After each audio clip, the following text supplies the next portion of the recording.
मोठ्या संख्येत उपस्थित असणाऱ्या आमच्या आया आणि नेहमीप्रमाणे कमी संख्येत उपस्थित असणारे आमचे बाप, त्यामुळे आयाने पहिल्यांदा टाळ्या वाजवायला काय हरकत नाही.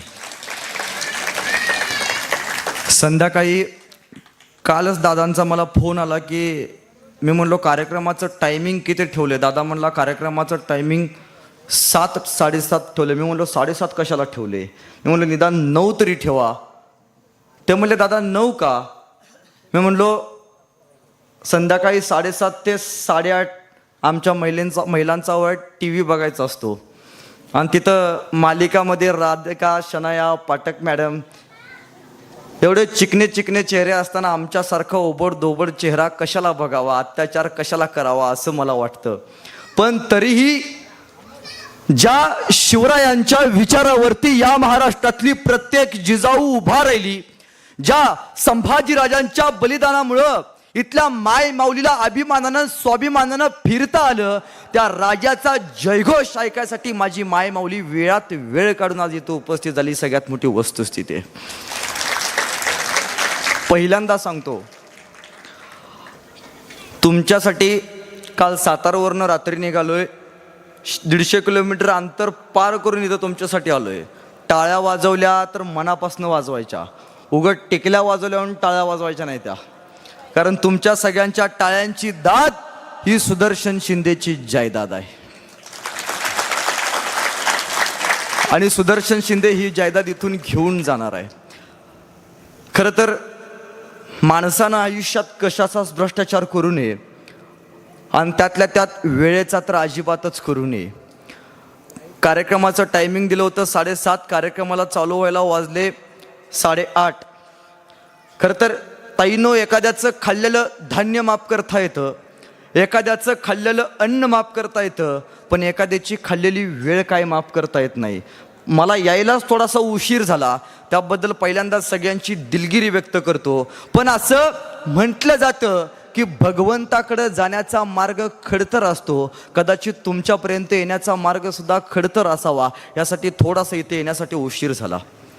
राजा शिवछत्रपती राजा संभाजी राजा, ज्या राजाच्या नावावरती आज इथल्या तरुण पोराला काहीतरी उमेद मिळते, ज्या राजाच्या नावावरती इथल्या तरुण पोरामध्ये अंग रक्ताचं सळसळतं, ज्या राजाचं नाव घेतल्यावरती आमच्या अंगावरती सर्र करणं काटा येतो, ज्या संभाजी राजांच्या नावावरती तुमच्या माझ्या जगण्याची अर्थभाषा, तुमच्या माझ्या जगण्याची तत्व लिहिली गेली, त्या संभाजी राजाला, शिवाजी राजाला आपण देवाऱ्यातल्या देवता समान पूजतो. पण कधी प्रश्न पडलाय का हो की छत्रपती शिवाजी महाराजांचीच का जयंती साजरी करताय तुम्ही? का तुम्हाला औरंगजेबाची जयंती साजरी करू नाही वाटली? का फजल खानाची जयंती साजरी करू नाही वाटली? शिवरायांचीच का? याचं कारण आहे, याचं कारण एकच, कारण छत्रपती शिवाजी महाराज होते म्हणून सुरक्षित आहेत आज मंदिरावरचे कळस.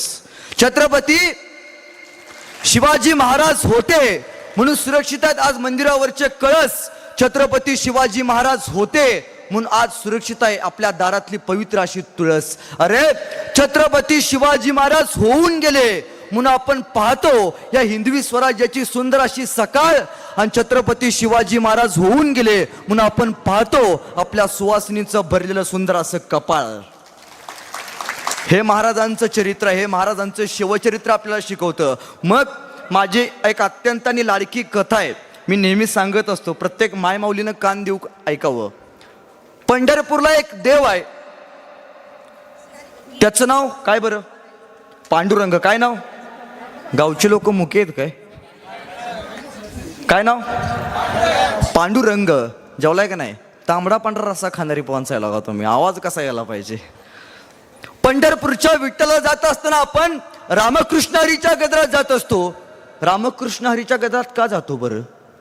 आता वारकरी मंडळी बऱ्यापैकी असतील, मागं बसलेत. रामकृष्ण हरीच्या गजरात यासाठी जातो कारण वारीची वाट सुखकर व्हावी. त्याचंच एक प्रतिरूप आहे त्याच देवाचं, ते म्हणजे दक्षिण भारतात त्याला बालाजी असं म्हटलं जातं. बालाजी, बासुंदी, लाडू आणि जलेबी हे ज्याच्या घरात असतं ती सगळी लोक तिकडं जातात. तो धनब्रह्म आहे आणि पंढरपूरचा विठ्ठल हा नादब्रह्म आहे. खरं तर हल्ली आपल्या लोकांना देव सुद्धा श्रीमंत पाहिजेत, पैसेवाले देव लागतात. आमच्या लोकांना गावचा म्हसोबा चालत नाही. ते 400 किलोमीटर बालाजीला जाणार, गावच्या म्हसोबाला पाया पडणार नाही. देव पण आता लय हुशार झाल्यात. ते लगेच म्हणतात बाबा मागं थांब, 4 तोळ्यावाला मागं उभा राहा, त्याला पहिला पुढे येऊ दे. मी काय सांगत होतो की पंढरपूरच्या विठ्ठला जात असताना आपण रामकृष्ण हरीच्या गजरात जात असतो, तसं त्या बालाजीला जाताना लोक म्हणतात गोविंदा गोविंदा. एकदा 2 महिन्यापूर्वी माझ्या पेपरला बातमी आली होती, माझ्या म्हणजे सगळ्यांच्याच पेपरला आली होती, की आपल्या प्रियकराला बरं वाटावं यासाठी एक प्रियसी ताईनो तिरुमला ती तिरुपती उलट चालत गेली होती. मला वाटलं आपल्याला पण बरं वाटावं म्हणून आपण सवच चालत जावं, म्हणून मी सवच चालत जायला निघालो.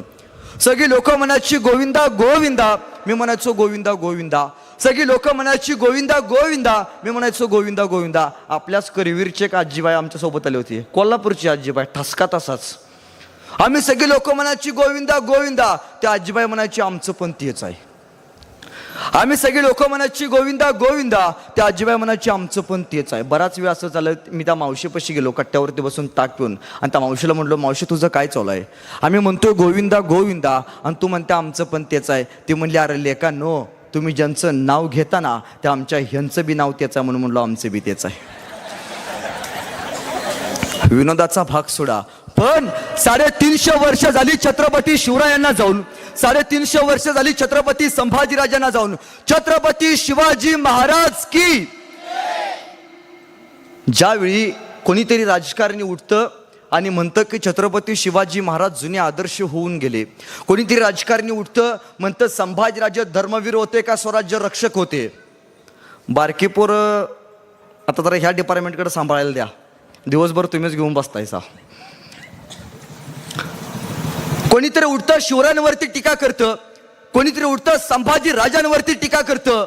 मग ज्या बापानं तुमच्या माझ्या मनात ताट केल्या, ज्या बापानं तुमच्या माझ्या नावावरती आयुष्याची जीवनगाथा लिहिली, ज्या बापानं तुमच्या माझ्यासाठी 40 दिवस अनन्य अत्याचार सोसला, त्या राजावरती जेव्हा आपल्याच बापावरती आरोप केला जातो त्यावेळी छत्रपती संभाजी महाराज की ही जय म्हणणारी लोक का शांत बसतात, मला प्रश्न पडतोय.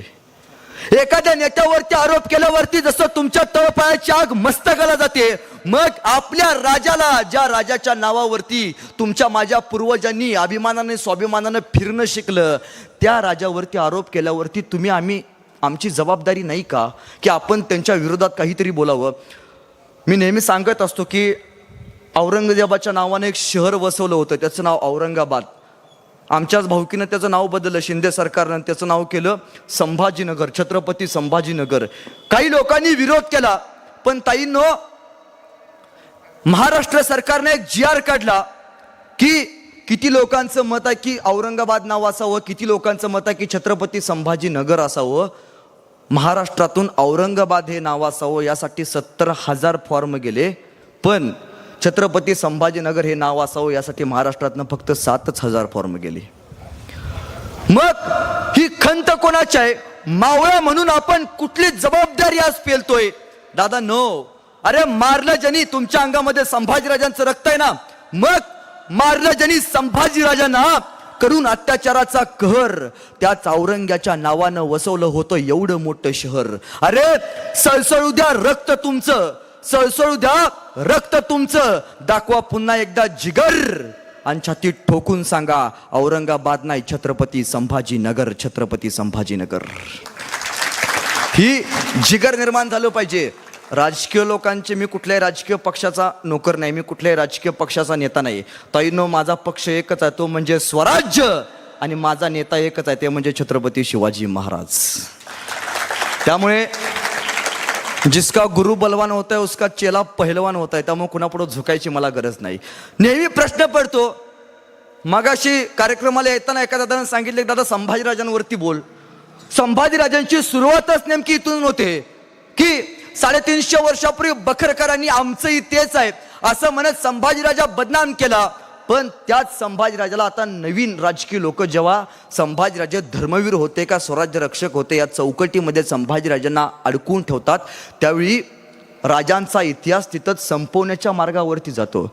प्रत्येक तरुणाला पडलेला प्रश्न आहे, छत्रपती संभाजीराजे धर्मवीर होते का स्वराज्य रक्षक होते?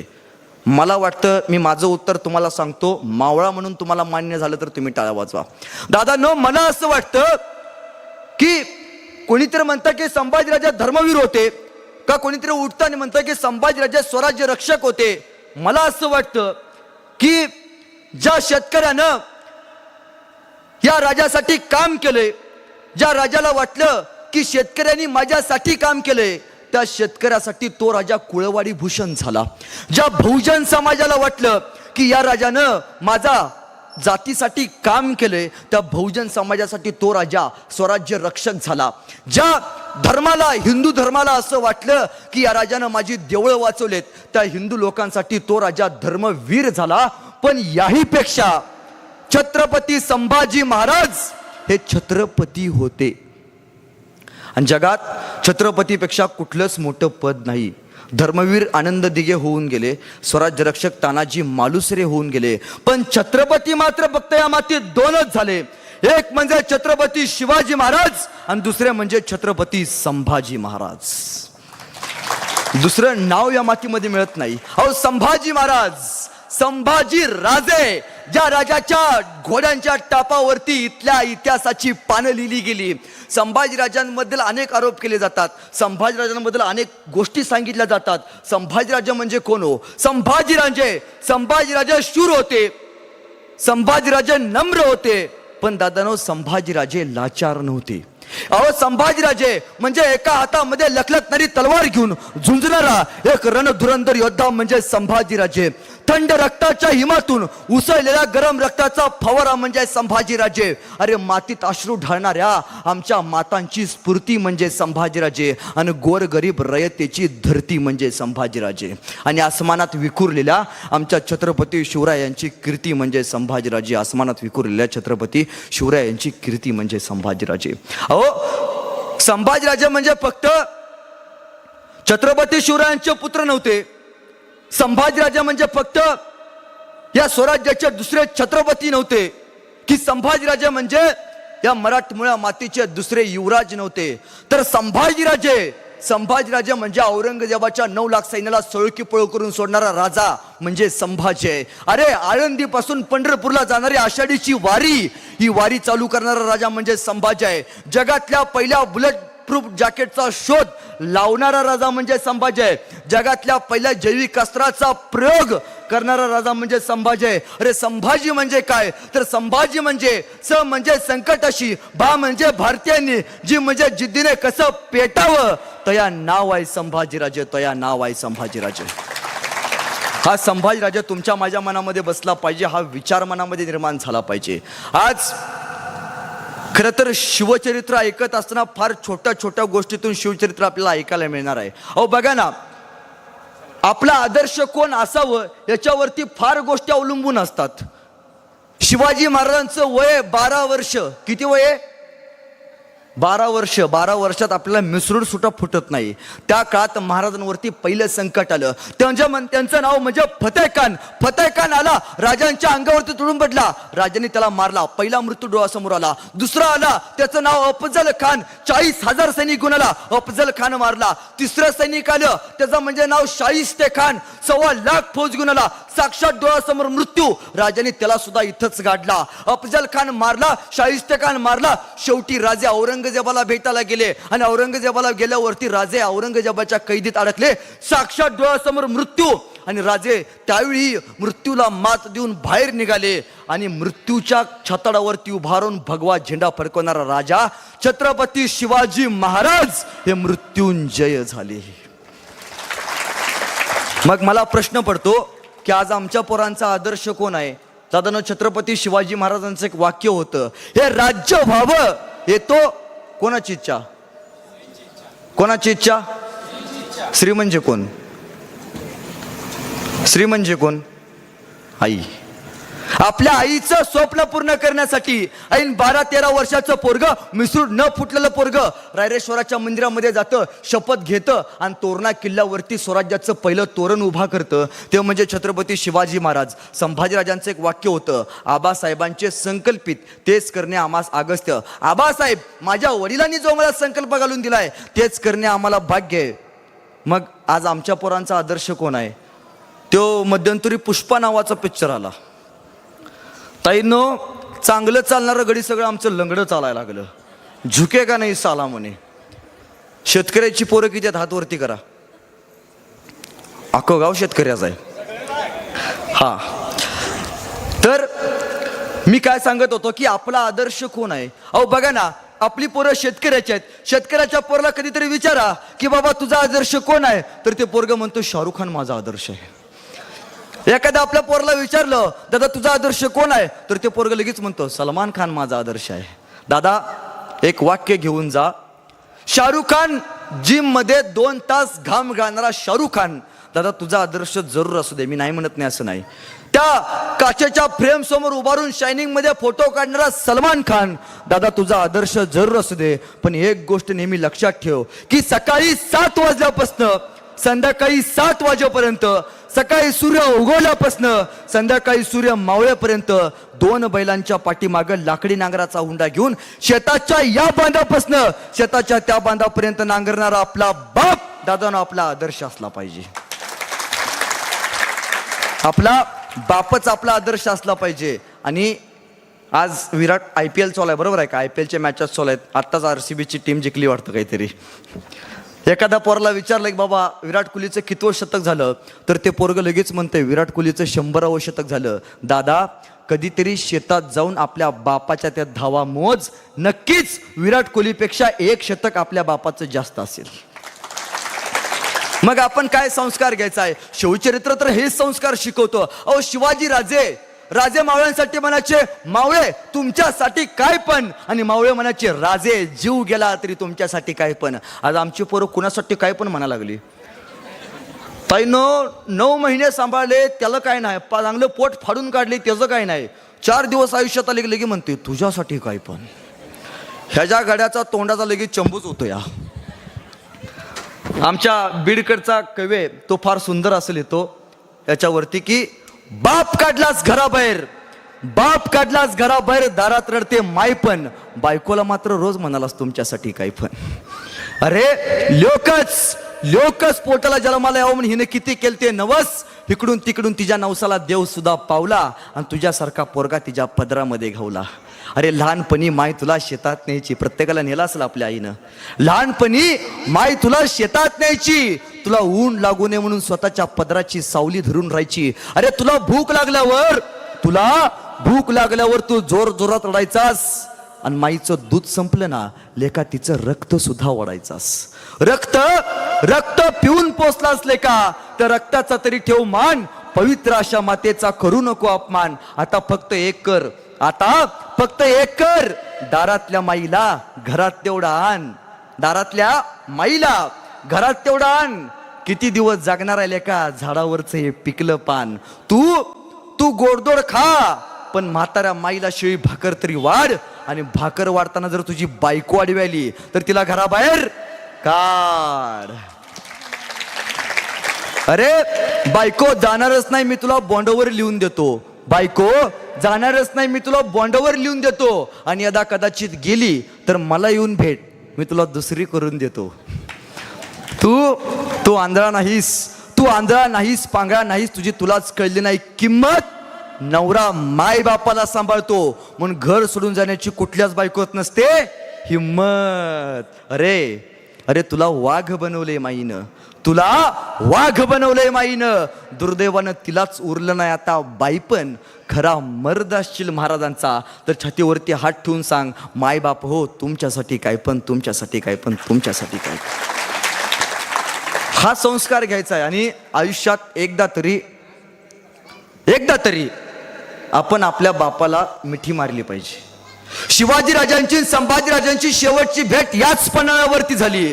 तुमच्या इथं उभारल्यावरती तुम्हाला पन्हाळा दिसतो. शेवटची भेट झाली, माहित नाही हो बापाचा प्रसंग आहे, शेवटची भेट आहे, शेवटची मिठी आहे, माहित नाही. आयुष्यात बापाचा कुठला सहवास शेवटचा होईल माहित नाही. आज घरी गेल्यावरती बापाला घट्ट मिठी मारा. शेवटचं बघून घ्या. बाप मेल्यावरती रडून उपयोग नाही. बाप जिवंत आहे तोपर्यंत त्याला अभिमानानं स्वाभिमानानं फिरवता आलं पाहिजे. आणि इथं बाप पण उपस्थित आहे, त्यांनाही सांगतो की आयुष्यात दादांनो आपल्याला बाप कसा भेटला पाहिजे म्हणते का? पोरं म्हणतात आमचा बाप आम्हाला लय हाणतो या. बाप कसा भेटला पाहिजे माहितीये का? बाप टोमणे देणारा भेटला पाहिजे. गोड बोलणार नाही. कसा भेटला पाहिजे? टोमणे देणारा भेटला पाहिजे. म्हणला पाहिजे लेका सुधर, किती दिवस अजून माझ्या जीवावरती बसून खाणार आहेस, असा म्हणणारा बाप भेटला पाहिजे. आणि पोरं सुद्धा तेवढी स्वाभिमानी भेटली पाहिजेत. पोरं म्हटली पाहिजेत मागणार नाही असं करून दाखवेन, घेणार नाही असं तुम्हाला मिळवून दाखवेन, अशी म्हणणारी पोरं जन्माला आली पाहिजे. स्वाभिमान पिढी जन्माला आली पाहिजे. नाही काय काय पोरं म्हणतात आमचंच आहे की ते, ह्याला काय करायचं आहे.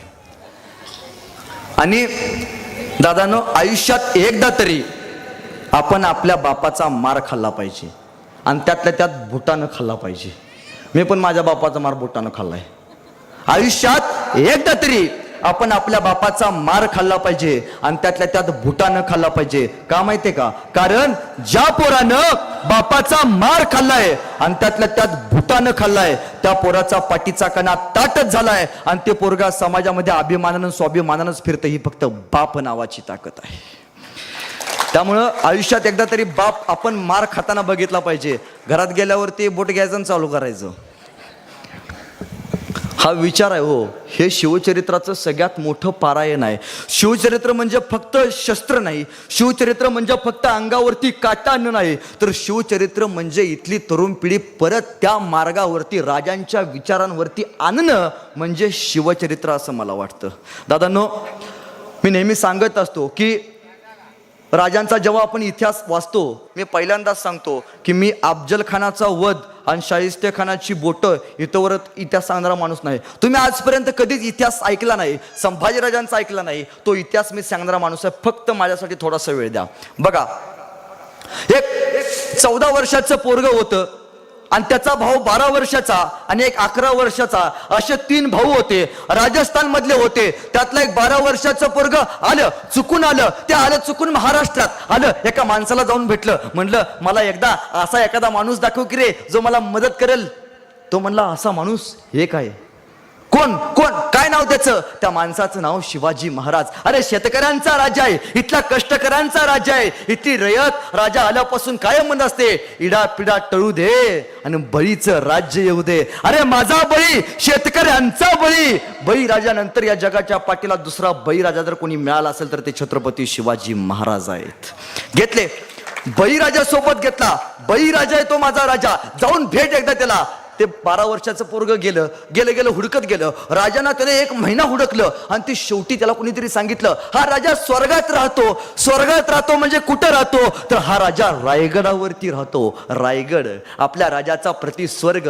रायगड का स्वर्ग आहे? हो, रायगड का स्वर्ग आहे? अहो बघा ना, शिवरायांचं जन्मस्थान, त्या किल्ल्याचं नाव काय बरं? शिवनेरी. आणि महाराजांचा मृत्यू झाला त्या गडाचं नाव काय बरं? रायगड. शिवनेरीचे पहिले 2 अक्षर म्हणजे शिव आणि रायगडाचे पहिले 2 अक्षर म्हणजे राय. हे 2 शब्द तयार केल्यावरती एक शब्द तयार होतो, त्या शब्दाचं नाव म्हणजे शिवराय. त्यामुळे आयुष्यात रायगड बघायचा. रायगड म्हणजे महाराजांची समाधी. रायगड म्हणजे ज्या गडानं या हिंदुस्थानाला स्वाभिमानानं फिरायला शिकवलं, ज्या रायगडानं दिल्लीच्या तख्ताला सुद्धा घाम फोडला, या दिल्लीच्या तख्ताला ठामपणे जर कुठला सह्याद्री उभा राहिला असेल तर त्या सह्याद्रीचं नाव म्हणजे रायगड आहे. तो रायगड एकदा आपण बघितला पाहिजे. रायगड रायगड का बघायचा माहितीये? रायगड किती लोकांनी बघितला?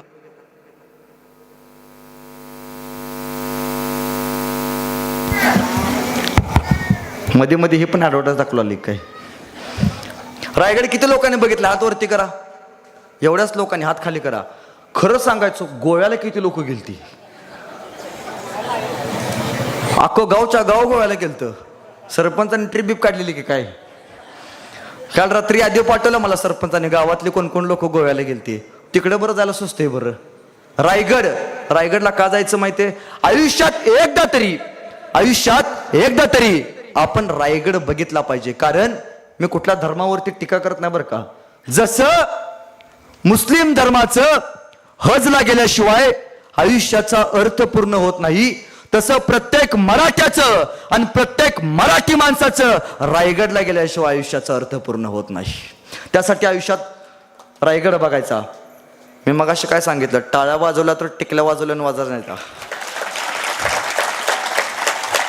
आमच्या लोकांना कसं सवय लागल्या, एखादा ज्योत लावत असला लगेच दुसरा म्हणतोय हात लाव, हा चल तू हो पुढं, मी हाय माग. रायगड किती लोकांनी बघितलाय? तर आपल्यातल्या 10-15 लोकांनी बघितलाय. दादा ना, आपण रायगडावरती जातो आणि गडावरती गेल्यावरती आपण पहिल्यांदा काय बघतो बरं? आपण गाईड्सला काय म्हणतो की मला राजांचं सिंहासन बघायचं आहे, मला राजांची हत्तीशाळा बघायची आहे, मला राजांची तोपशाळा बघायची आहे. इथून पुढे रायगडावरती गेल्यावरती त्या गाईड्सला म्हणायची मला राजांची फक्त 2 ठिकाणे दाखवा. एक म्हणजे महाराजांनी 350 वर्षापूर्वी वापरलेलं शौचालय. 350 वर्षापूर्वी आपला राजा शौचालय वापरत होता, हरघर शौचालय. अमिताभ बच्चनचा घसा गेला ओरडून ओरडून सांगून, तरी आमच्या लोकांच्या डोक्यात रेंज गेली नाही शौचालयाची. म्हणजे आमच्या पोरांचं कसं झालंय साहेब, हातामध्ये 30,000चा फोन असतोय पण घरात शौचालय नसते. बरोबर आहे का? तो शौचालय कुठं तर लांब जाते, त्यात बसलेला असते, त्यात कोणतर फोन येतोय, ते उठून उभा राहते, त्यात रेंज येत नाही म्हणतोय. जगात डोक्यामध्ये सगळ्या प्रकारच्या रेंज आल्या, पण शौचालयाची रेंज तुमच्या माझ्या डोक्यामध्ये कधी आली नाही. ते 350 वर्षापूर्वी शिवरायांच्या डोक्यामध्ये आली. म्हणून शौचालय, मी परदेशी नगरला कार्यक्रम घेतो, ते आता सरकारने शौचालय मान्य केलं फ्रीमध्ये. एका आजीबाईने शौचालय बांधलं होतं, जाऊन बघितलं तर आजीबाईनं त्या बाथरूममध्ये गणपती बसवला होता. मी म्हणलो काकू गणपती का बसवला? म्हणले आयुष्यभर पत्र्याच्या घरात राहिले, निदान गणपती तरी स्लॅबच्या घरात राहू दे. ही आमची बुद्धिमत्ता आहे. रायगड कशासाठी बघायचा? तर राजांचं शौचालय बघून या, विष्टेचं डिकम्पोजिशन कसं करायचं याचं तंत्र 350 वर्षापूर्वी या राजामध्ये, या मातीमध्ये राजांनी निर्माण केलं होतं. आणि दुसऱ्या गोष्टीसाठी रायगड बघायचा, याचं कारण रायगडावरती एक मंदिर आहे, ते म्हणजे महादेवाचं मंदिर. ते मंदिर कधीतरी लांबून बघा, ते मंदिर तुम्हाला मस्जिदीसारखं दिसतं, पण आत गेल्यावरती तुम्हाला पिंड बघायला मिळते. अहो, हे महाराजांचं स्ट्रक्चर होतं. का बरं असं बांधलं असेल बरं? कधी प्रश्न पडलाय? मस्जिदीसारखं लांबनं बघितल्यावरती दिसतं आणि आत गेल्यावरती कळतं आत पिंड आहे. का? कारण शत्रू सैन्य आक्रमण करायची भीती आहे. राजांची बुद्धिमत्ता बघा. मी नसेल किंवा असेल, मी असलो किंवा नसलो, मी नसल्यानंतर सुद्धा जेव्हा जेव्हा रायगडावरती आक्रमण होईल तेव्हा तेव्हा रायगडावरची प्रत्येक वास्तू जरी जाळली तरी मंदिरातल्या पिंडीला हात लागता कामा नये, यासाठी राजांनी मस्जिदीचा आकार दिला आहे. एवढी मोठी बुद्धी. आणि तसंच झालं, राजांच्या मृत्यूनंतर रायगड 2दा जळला गेला. एकदा औरंगजेबानं जाळला आणि दुसऱ्यांदा इंग्रजांनी जाळला. पण दोन्ही वेळी रायगड पूर्ण जळत होता, पण महादेवाच्या पिंडीला हात लागला नव्हता. याचं कारण छत्रपती शिवाजी महाराज आहेत.